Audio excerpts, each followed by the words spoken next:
Assalamualaikum warahmatullahi wabarakatuh. Wilujeng enjing sampurasun kanggo sadayana. Kumaha darama? Mugia urang sadaya aya dina kaayaan sehat sareng tetap semangat. Dina dinten ayeuna urang bakal ngebahas artikel. Salianti artikel aya oge bahasan anu salajengna nyaeta budaya. Mangga urang sasarengan pedar ngeunaan artikel sareng budaya. Naon anu disebat artikel teh? Artikel nyaeta karangan anu ngaguar atawa medar hiji hal nu ditulis dina basa jeung wangun lancaran. Artikel bisa hasil tina panalungtikan atawa tina hasil pamikiran jeung pangalaman nu nulisna, tapi dumasar kana fakta-fakta nu aya. Nah, biasana artikel sok dimuat dina naon wae, dina koran, dina majalah, atawa di zaman ayeuna mah artikel teh dimuat dina internet. Di dieu aya contoh artikel anu dicandak tina koran anu judulna Artis dan Narkoba. Salajengna aya struktur teks artikel. Naon wae? Nu kahiji judul tangtos hidup tos terang sadayana teu kedah dijelaskeun deui. Nu kadua buka. Naon ari bubuka teh? Nyaeta mangrupa gambaran umum nu mangrupa pokok pasoalan nu rek dibahas. Salajengna aya eusi. Dina eusi nyaeta medar perkara dumasar kana kamandang anu nulis. Nah, anu terakhir nyaeta panutup. Eusina mangrupa kacendekan atawa nandeskeun pamanggih pangarang ngeunaan perkara anu dibahas.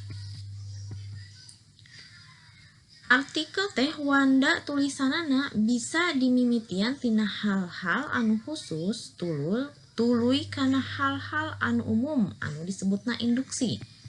Tapi bisa oge sabalikna dimimitian tina hal-hal anu umum kana hal-hal anu khusus atau disebut deduksi.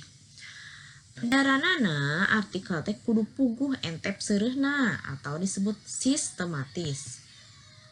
Salajengna karangan anu sarimbang jeung artikel nu sok ditulis dina kalawatra nyaeta disebutna esei. Beda artikel jeung esei teh nyaeta dina eusina. Ari artikel mah eusina objektif dumasar kana kanyataan, ari esei mah eusina subjektif.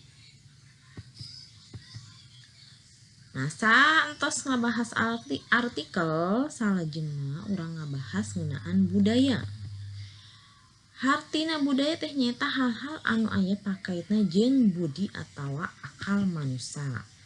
Loba nu hartikeun budaya kabudayaan teh kasenian. Padahal konsep saujratna mah kacida legana. Jadi budaya teh nyaeta sakabeh hasil cipta rasa jeung karsa manusia dina kahirupanana. Di dieu aya contoh salah sahiji contoh kesenian, alat kasenian, teras contoh kasenian mamaungan.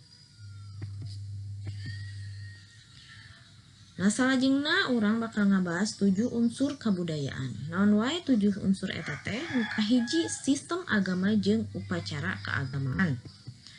Nah, ieu aya contoh salah sahijina ngeunaan nyekar. Biasana urang